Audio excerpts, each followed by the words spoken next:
Time था 7 अप्रैल 1996 का, जब ताइवान में एक लड़की क्यू मिनचिन अपने मैनेजर के पास कॉल करती है और उन्हें ये बात बताती है कि आज वो अपने काम पर नहीं आ पाएगी। तो उसके मैनेजर भी यही बात कहते हैं कि चलो ठीक है, ये रेगुलरली काम पर आती है, तो हो सकता है आज इसे कोई ऐसा काम हो गया होगा जिसके चलते ये आज काम पर नहीं आ सकती। लेकिन उसके बाद तो ये टोटली वहां से गायब हो जाती है। किसी को भी इस बारे में नहीं पता था कि आखिरकार वो लड़की गई तो गई कहां पर। और दूसरा खास परेशानी वाला कारण ये भी था कि ये सिर्फ और सिर्फ एक क्लब में नहीं, जबकि यहाँ पर ताइवान के काफी सारे क्लबों में डांसिंग का काम किया करती थी। वो वहां पर क्लब में जाती, डांस वगैरह वो वहां पर किया करती थी। और यही कारण था कि अब तो जितने भी यहाँ पर आसपास में डांस वाले क्लब थे, वो सारे ही इस बात को लेकर बहुत ज्यादा परेशान हो चुके थे कि आखिरकार मिन गई तो गई कहां पर। वैसे तो उन क्लबों में डांस के लिए और भी बहुत सारी लड़कियां मौजूद थी, लेकिन ताइवान का ये इलाका उस टाइम में मिन को बहुत ज्यादा पसंद किया करता था। और यही कारण था कि जिस भी क्लब में मिन जाकर परफॉर्म किया करती थी, बहुत सारी भीड़ उसी क्लब में जा पहुंचा करती थी। और वहां की वो मानो एक स्टार थी, जो अमीर अमीर लोग उसका स्पेशली तौर पर डांस देखने के लिए आया करते थे। वो लोग उसे डांसिंग क्वीन कहा करते थे। और आज के टाइम में जब से मिन गायब हुई थी, वो लोग उसका डांस नहीं देख पा रहे थे। और यही कारण था कि यहाँ के बहुत सारे लोगों की जबान पर सिर्फ एक ही बात थी कि आखिरकार हमारी डांसिंग क्वीन कहां पर चली गई। और जैसे तैसे कर वो क्लब वाले अपने सारे ही कस्टमर्स को संभाले हुए थे। दूसरी तरफ वो लोग मिन के घर वालों से भी कांटेक्ट करते हैं, लेकिन इस टाइम मिन के घर वाले भी इस बात को लेकर बहुत ज्यादा परेशान थे कि 7 तारीख की शाम तक तो वो लड़की क्लब में जाने के लिए वो निकली थी, लेकिन जिस क्लब में वो इस टाइम जाने वाली थी, उसके मैनेजर का ये कहना था कि मिन उसके क्लब में नहीं आई। उसका तो फोन आया था कि आज उसे कुछ एक काम है और यही कारण है कि वो आज क्लब में नहीं आ पाएगी। और उसके बाद वो पूरे तरीके से गायब हो चुकी थी। पहले तो उसके घर वालों का ये अंदाजा था कि हो सकता है काफी सारे बिजनेसमैनों के साथ उसका रिलेशनशिप था, तो वो उन्हीं के साथ कहीं पर चली गई होगी। लेकिन अब तो टाइम बीतते बीतते करीबन 2 हफ्ते गुजर चुके थे, उसके बारे में कुछ भी पता नहीं चल रहा था। और आखिर में मिन के घर वाले पुलिस के पास जा पहुंचते हैं। वहां पर जाकर सारी ही बातें वो लोग पुलिस वालों को डिटेल से बताने लगते हैं कि जनाब, इसी तरीके से मिन घर से निकल कर गई थी, वो अपने काम पर गई थी, लेकिन अब जो उस क्लब का मालिक है वो कुछ ऐसी बातें बोल रहा है। तो अब पुलिस उस क्लब के मालिक के पास जा पहुंचती है। उससे जो कुछ भी वो लोग पूछ सकते थे वो पूछना शुरू कर देते हैं। लेकिन जैसा कि इस क्लब के मालिक ने बताया था कि आखिरी टाइम में कुछ ऐसा ऐसा उसका फोन आया था, ये सारी ही चीजें इन्वेस्टिगेशन में साफ हो जाती हैं। लेकिन अब किसी को भी नहीं पता था कि आखिरकार मिन गई तो गई कहां पर। हाँ, इस टाइम एक अजीब चीज यहाँ पर जरूर घट रही थी कि लगातार हर रोज जब से कि इस टाइम मिन गायब हुई है, उसके अकाउंट से $12,000 हर रोज निकाले जा रहे थे, कभी किसी एटीएम से, कभी किसी एटीएम से। और पुलिस जब तक वहां पर पहुंच पाती, पैसे निकालने वाला जा चुका हुआ करता था। तो अब पुलिस इसी बात के ऊपर इन्वेस्टिगेशन करनी शुरू करती है कि आखिरी टाइम में वो लड़की किसके साथ थी। लेकिन कोई भी व्यक्ति ऐसा सामने नहीं आया जो कि इस बारे में बता सके कि आखिरी टाइम में उसने किसके साथ उसे देखा था। लेकिन इसी टाइम जब पुलिस वाले और ज्यादा इस बारे में तहकीकात करते हैं, तो 1-2 व्यक्ति ऐसे सामने जरूर आते हैं जो कि बता देते हैं कि हाँ, हम लोगों ने उसे जाते हुए देखा था, एक आदमी के साथ वो गई थी, वो देखने में कुछ इस तरीके का था। कुछ एक नॉर्मली ही बातें वो लोग पुलिस वालों को बता पाते हैं। लेकिन उसके बाद लगातार टाइम बीतता रहता है और ये केस धीरे धीरे कर ठंडा पड़ने लगता है, क्योंकि उसके बारे में कुछ भी अब पुलिस वालों को पता नहीं चल रहा था। लेकिन इसी टाइम एक दिन ऐसा भी आता है जब मिन की बहन रात को बड़े ही आराम से अपनी फैमिली के साथ खाना वगैरह खा लेने के बाद जैसे ही सोने के लिए जाती है, तो उसे सपने में उसे अपनी बहन दिखाई देती है। और वो लगातार बार बार चीख चीख कर उसे ये बात बोल रही थी कि उसका अपहरण कर लिया गया है, एक सफेद गाड़ी में उसे वो बंदा डालकर लेकर गया है और उस गाड़ी का नंबर 1089 है। इस बात जैसे ही वो सपने में देखती है, तो वो अचानक से बहुत ज्यादा पसीनम पसीना हो जाती है, क्योंकि इस टाइम वो बहुत ज्यादा घबरा चुकी थी। उसकी बहन जो कि काफी दिन पहले गायब हो चुकी थी, अब वो साफ साफ उसे अपने सपने में देख सकती थी और वो काफी ज्यादा भयंकर तरीके से चिल्ला रही थी। तो इन्हीं सारी चीजों को देखकर मिन की बहन बहुत ज्यादा घबरा गई और सपने से वो उठ जाती है। उसके बाद उसे लगता है कि जरूर उसे वहम हो गया होगा। उसकी बहन के बारे में वो पिछले काफी दिनों से सोच रही है और यही कारण है कि कुछ ना कुछ रह रहकर उसके दिमाग में आ रहा होगा। लेकिन जैसे ही वो अगले दिन दोबारा से सोने की कोशिश करती है तो यही सपना उसे दोबारा से आता है और उसके बाद तो वो पूरी की पूरी रात सो ही नहीं पाती है। वो रात को ही अपने माता पिता के पास जाती है, उन्हें सारी की सारी बातें बता देती है और उसके माता पिता भी ये बात सोचते हैं कि अगर एक बार ये सपना आ जाता तो ये कोइंसिडेंस हो सकता था, लेकिन अब तो उनकी बेटी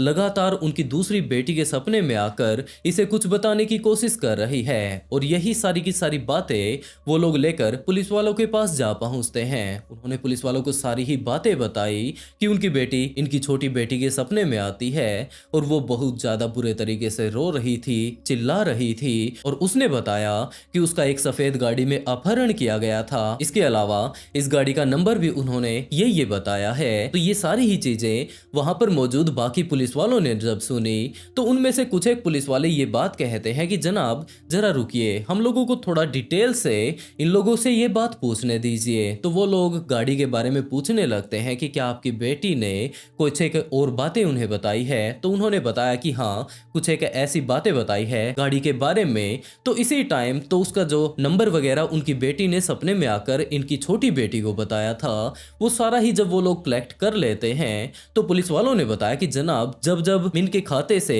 पैसे निकाले जा रहे थे और हम लोग जल्द से जल्द उस एटीएम के पास पहुंचने की कोशिश किया करते थे तो उसी एटीएम के नजदीक ही एक गाड़ी हमें दिखाई दिया करती थी। वो भी बिल्कुल सफेद कलर की थी जिस तरीके की ये लोग बता रहे हैं। और उनके अगर नंबर की बात की जाए तो उसका भी नंबर यही था। तो अब पुलिस वाले भी थोड़ा थोड़ा इस बात पर विश्वास करने लगते हैं कि जरूर इस कांड के पीछे जो वो गाड़ी है और उसका जो ओनर हो सकता है उसका हाथ हो सकता है। तो अब पुलिस के पास उस गाड़ी का नंबर तो आ ही चुका था। इन्वेस्टिगेशन करते करते वो लोग गाड़ी के मालिक के पास जा पहुंचते हैं। गाड़ी इस टाइम मिल चुकी थी, उसका मालिक मिल चुका था। वो लोग जाकर उसके मालिक से मिलते हैं और ये था यंग जैन ही। वो लोग उसे अपने साथ हिरासत में ले लेते हैं, उसकी गाड़ी को भी ले लेते हैं क्योंकि हो सकता है आखिरी टाइम में मिन जो ये बात कह रही थी कि उसे एक गाड़ी में डालकर ले जाया गया था, तो ये वो अगर गाड़ी होती है तो इसके अंदर कोई ना कोई ऐसा एविडेंस जरूर मिल जाएगा जिससे कि वो लोग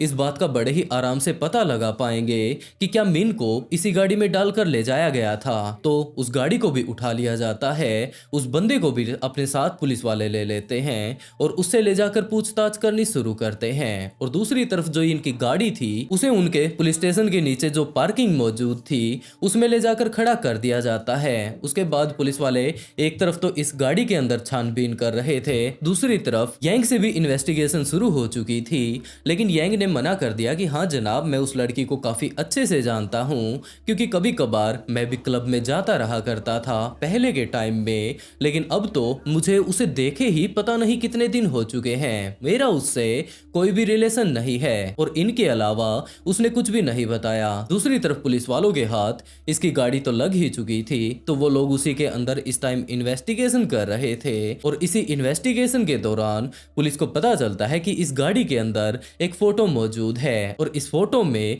एक महिला का सिर है, इसका धड़ नहीं है, इस सिर्फ और सिर्फ सिर को एक थैली में डाला गया है। तो जैसे ही ये फोटो पुलिस को मिलता है तो वो लोग इस गाड़ी की और ज्यादा अच्छे से इन्वेस्टिगेशन करने लगते हैं। और इसी टाइम इस गाड़ी की जो डिग्गी थी पीछे की तरफ, उसके अंदर एक स्टेपनी वाला जो टायर रख रखा था उसके जस्ट नीचे ही एक बैंक की पासबुक भी मौजूद थी और ये पासबुक किसी और की नहीं जबकि मिन की ही थी। अब पुलिस के पास मिन की पासबुक आ चुकी थी, एक अजीब सा सिर भी आ चुका था। तो पुलिस वालों ने मिन की बहन से इन्वेस्टिगेशन के दौरान ये फोटो दिखाया और पूछा कि क्या आप इस महिला को पहचान सकते हैं। और इस फोटो को देखते ही मिन की बहन बहुत ज्यादा बुरे तरीके से रोने लगती है। उसने रोते रोते ये बात पुलिस वालों को बताई कि हाँ जनाब, ये लड़की कोई और नहीं जबकि उसकी बहन मिन ही है। अब ये बात कंफर्म हो चुकी थी कि मिन अपनी जान गंवा चुकी है और ये सारे ही एविडेंस अगर यंग की गाड़ी से मिल रहे हैं तो अच्छे से तो यंग ही बता पाएगा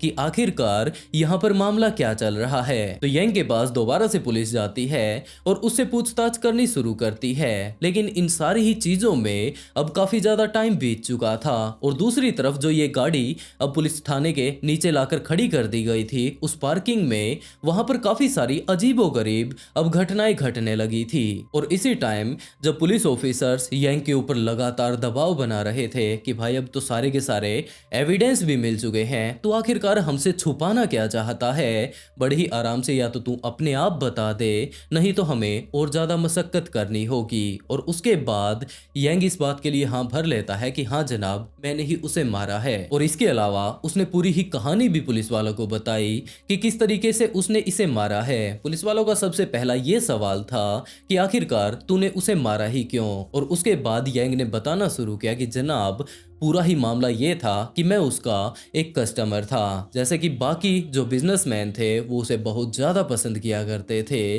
बिल्कुल इसी तरीके से मैं भी इसे पसंद किया करता था। मैंने इसके ऊपर लाखों रुपए उड़ाए थे। जब भी मैं इसके क्लब में जाया करता था तो वहां पर मैंने पता नहीं इसके ऊपर कितने रुपए उड़ा दिए होंगे, लाखों से कुछ ज़्यादा ही रहे होंगे। मैं इसे बहुत ज़्यादा पसंद किया करता था।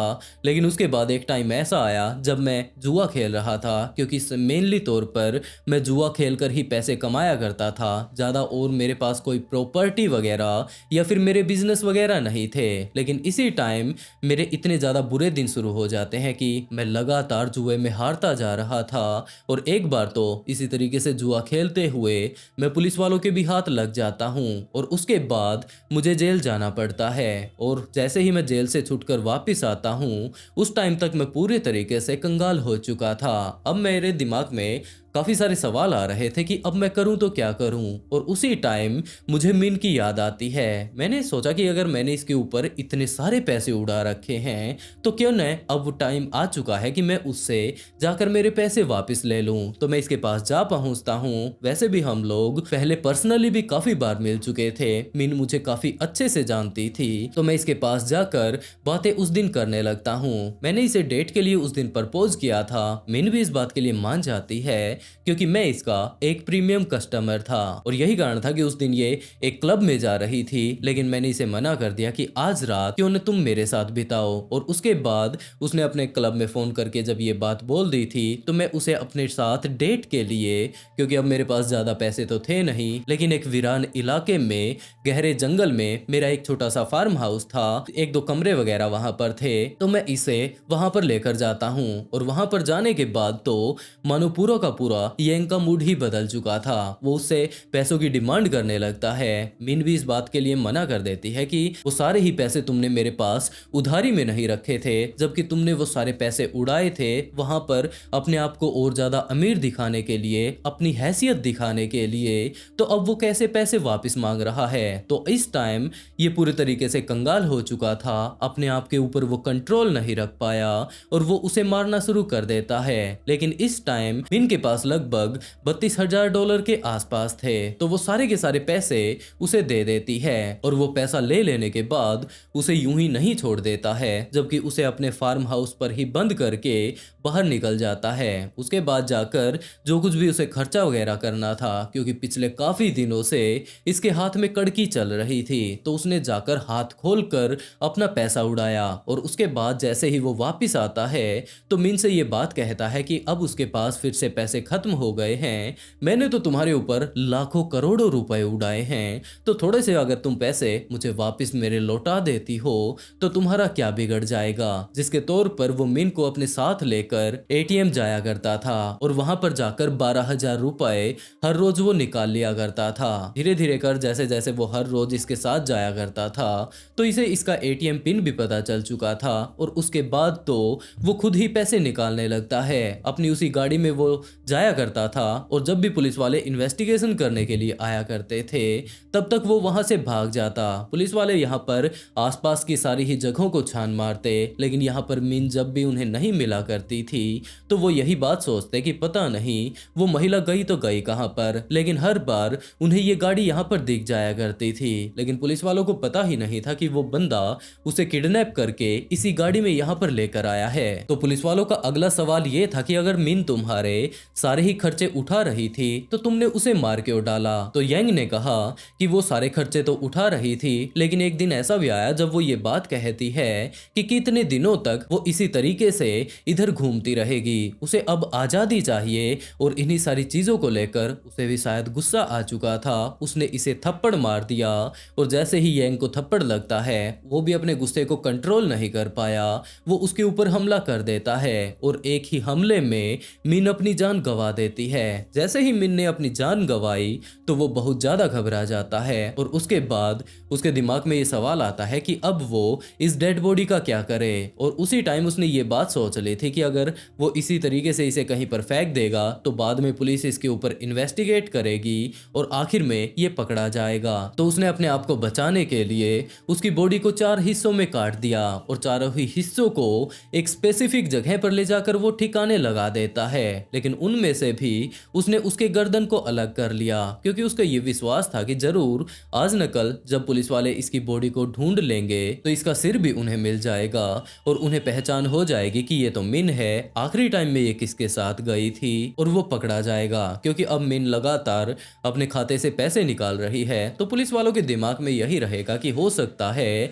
वो कहीं भाग गई होगी, अब अपना खर्चा पानी तो अब वो पैसे निकाल निकाल कर ही रही है, जिसके चलते वो उस सिर को अपने साथ गाड़ी में ले लेता है और उसके बाद एक हाईवे पर चढ़ जाता है। वो लगातार आगे बढ़ता जा रहा था, उसे कोई अंदाजा ही नहीं था कि वो इस सिर का करे तो क्या करे। और इसी बीच एक रेस्टोरेंट आ जाता है, उसे बहुत ज्यादा भूख भी लगी हुई थी और इसी टाइम उसने देखा कि यहाँ पर रेस्टोरेंट के जस्ट साइड में ही एक कचरे वाला ट्रक भी खड़ा है। इसके एम्प्लॉय अंदर कुछ एक खाना खा रहे हैं तो उसने वो सिर उठाकर उस कचरे वाले ट्रक में डाल दिया, क्योंकि उसे पता था कि ये अब जाकर कचरे के ढेर में खाली हो जाएगा और अगर वो सिर वहां पर पहुंच जाता है तो उसके बाद इसे कोई भी नहीं ढूंढ पाएगा। ये सारा ही कांड रच लेने के बाद वो रेस्टोरेंट में जाता है और वहां पर खाना खाना शुरू कर देता है। ये सारी ही बातें जैसे ही पुलिस को पता चलती है तो वो लोग उसकी बॉडी जहां पर भी ठिकाने उसने लगाई थी वहां पर जाते हैं। वहां पर जाकर वो सारी ही बॉडी के टुकड़े वो लोग बरामद कर लेते हैं, लेकिन बहुत ज्यादा इन्वेस्टिगेशन कर लेने के बाद भी उसका सिर नहीं मिलता है। मिन के घर वालों ने अब उसका सिर तो मिला नहीं था, जिसके चलते उसकी बॉडी का ही अंतिम संस्कार कर दिया और उन्हें ये आशा था कि अब शायद उनकी बेटी को मुक्ति मिल जाएगी। लेकिन इस टाइम जब यांग के ऊपर केस चल रहा था, ये सारी ही इन्वेस्टिगेशन चल रही थी, दूसरी तरफ मिन का अंतिम संस्कार कर दिया गया था। इस टाइम बहुत सारे लोग ऐसे मौजूद थे जो कि उस हाईवे से गुजर रहे थे जहां पर कि आखिरी टाइम में मिन की गर्दन को उसने ठिकाने लगाया था। वहां पर बहुत सारे लोगों का ये दावा था कि यहाँ पर एक महिला घूमती रहती है, उसका सिर नहीं है, वो कभी कभार तो रोड के साइड में बैठकर रोती हुई नजर आती है, कभी कभार वो गाड़ियों के पीछे दौड़ती हुई नजर आती है और उसका एक यही कहना है कि उसका सिर उसे लौटा दो। वो बहुत ज्यादा भयंकर तरीके से रोती है और यही कारण है कि इस टाइम उस हाईवे के ऊपर से कुछ एक लोग तो आना जाना ही बंद कर चुके थे। और इस पुलिस स्टेशन में भी जहां पर कि ये इस टाइम केस चल रहा था, वो गाड़ी खड़ी हुई थी, वहां पर भी बहुत सारे ऐसे ही खौफनाक हादसे शुरू हो जाते हैं। एक पुलिस ऑफिसर अपनी ड्यूटी पूरी कर लेने के बाद नीचे पार्किंग में जाता है जहां पर कि उसकी गाड़ी खड़ी हुई थी, लेकिन जैसे ही वो वहां पर पहुंचता है तो उसने महसूस किया कि आज और दिनों की बजाय ठंड बहुत ज्यादा है। लेकिन जैसे जैसे वो अपनी गाड़ी के पास पहुंचता है तो ये ठंड और ज्यादा बढ़ जाती है। वो अपनी गाड़ी के अंदर बैठकर जैसे तैसे कर उसे स्टार्ट करने की कोशिश करता है, लेकिन उसकी गाड़ी स्टार्ट होती ही नहीं है, जबकि उसका ये कहना था कि कुछ एक दिनों पहले ही तो उसने अपनी गाड़ी की सर्विस करवाई थी, इसकी गाड़ी बिल्कुल ठीक ठाक थी, लेकिन पता नहीं ये स्टार्ट क्यों नहीं हो रही। और जैसे तैसे कर लगभग अगले 5 से 10 मिनट तक जब वो लगातार ट्राई करता है, कुछ एक अलग चीजें वो अपनी गाड़ी में छेड़ने की कोशिश करता है, सारी ही चीजें चेक कर लेती कि इसमें तो कोई खराबी ही नहीं है, उसके बाद उसकी गाड़ी शुरू हो जाती है। लेकिन इसी टाइम जब उसकी गाड़ी जस्ट स्टार्ट होने ही वाली थी, उसे वहां पर साइड वाली गाड़ी से किसी के रोने की आवाज आती है। जब उसने मुड़कर साइड वाली गाड़ी की तरफ देखा तो उसने पाया कि इसके साइड में वही सफेद रंग की गाड़ी खड़ी हुई है जिसमें कि मिन को आखिरी टाइम में डाला गया था। उसके अंदर एक महिला बैठी हुई है सफेद कपड़ों में, उसके सिर पर धड़ नहीं है। ये चीज़ें देखकर वो ऑफिसर बहुत ज़्यादा घबरा जाता है और वो अपनी गाड़ी स्टार्ट करके तुरंत यहाँ से भाग जाता है। लेकिन जैसे ही वो अगली सुबह अपने पुलिस स्टेशन में पहुंचता है तो यहाँ पर आकर बाकी ऑफिसर्स को अपने जो पिछली रात को इसने अनुभव किया था वो सारी ही बातें बताने लगते हैं और एक एक करके इनके सारे के सारे एम्प्लॉय यहाँ पर इकट्ठा होने लगते हैं कि क्या जनाब आपने भी इसे महसूस किया है। तो वो पुलिस ऑफिसर कहने लगता है मैंने महसूस किया है, इसका मतलब क्या है। तो वहां पर मौजूद जो झाड़ू पोछा करने वाली एक महिला थी उसने बताया कि जनाब जब भी वो वहां पर साफ सफाई करने के लिए जाया करती थी तो उसे बहुत ज्यादा अजीब लगा करता था। ये बात फील हुआ करती थी कि यहाँ आसपास में